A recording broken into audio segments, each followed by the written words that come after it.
predsedniče, drage gošće, kao žena preduzetnik borim se sa svakodnevnim obavezama, ali kada imate želje i volje, onda vas put vodi ka politici Dragana Markovića Palme, koji je vrlo uspešno sprovodi.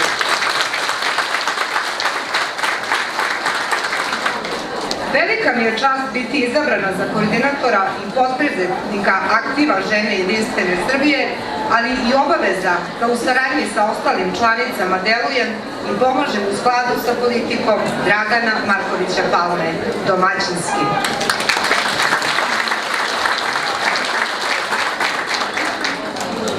A ko je stup svakog domaćinstva ako ne žena?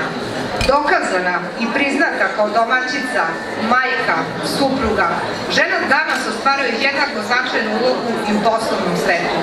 Dovoljno istrajna i uporna, svaka od nas sposobna je da ostvari svoje ciljeve sama, a odlučnošću, optimizmom i snalažljivošću poploča svoj put do nezavisnosti i do zagarantovanog uspeha. Jer prilike u životu stvaramo sami. Zato se ne treba bojati rizika, već samo ići napred, dok naši snovi konačno ne postanu naša realnost. Što se uloge žene u politici tiče, o tome najbolje svedoče naši rezultati. Brojne akcije Aktiva žene Gradskog odbora Vranje Jedinstvene Srbije, iza koji stoje zahvalni i zadovoljni građani i nasmejana lica naših najmlađih, naše budućnosti. Svesni smo da nema velikih promena bez velikih napora, a primer za to je upravo Jagodina i naš predsednik Dragan Marković Palma.